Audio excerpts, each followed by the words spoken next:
एक बड़ा कम हिजड़ा कौन है? कौन हिजड़ा है? आप लोग हैं। ये 3 लोग हिजड़े ही नहीं कि एक लड़की पर भिड़े हुए हैं। एक बड़ा कमाल तू बड़ा कमाल हिजड़ा छोटू का बड़ा दौड़ा के बोलो आप भी वही है। ए छोटू भाई तो हिजड़ा मारी तो हर एक मिनट के ए छोटू भाई हां एक बार सुन लो एक मिनट ना पीछे पीछे आगे ना रहो हम ठीक बताओ हम कहीं भी ना करो। हाँ। सही बताओ। छोटू के बात आदि सूध होला दूध तू पियलू हो ए कबिया अरे कोही हो अरे हिजड़ा ना भाता अन्नत आगे छोड़ के परम हम छाड़ पे चलिए सखी बूढ़ा भतार सखी बूढ़ा सखी बूढ़ा भतार सखी बूढ़ा भतार तो मेरा जिंदगी रहना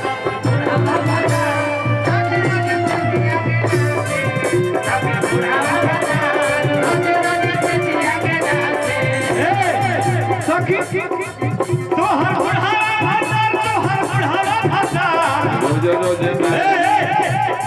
दवा बता के आगार छोड़ के अरे आगा बात से मारे सखी दूल्हा सखी की बात तार करिए।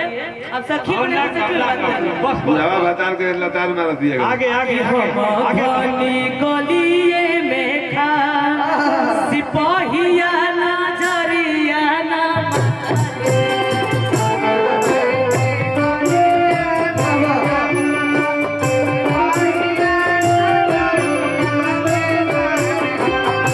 भवानी गलिए में खा सिपाहिया ना जरिया ना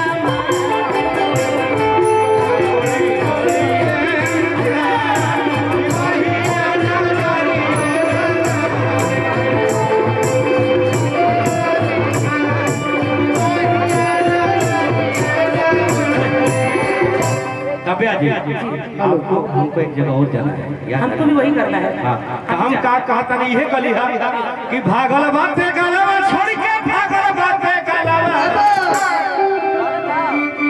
तो होली में जो बनवा कर आई हो ज्यादा बांचब ना फिर हमको देवर जी के उठवा के अरे तो चोली में जो बनवा कर हलवा हो बताइए हम लोग क्या चाहिए? सारा फीलिंग दे ही रहे हैं।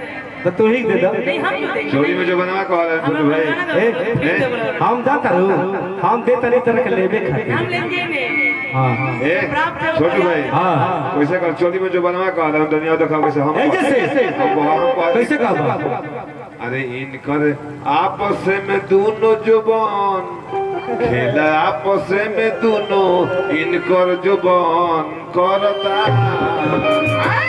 अरे किछु के छोड़ देनी से इनकर मान करता ठीक है कल यार बुढ़वा भाता छू के छोड़बा का है ए तब भागल बाते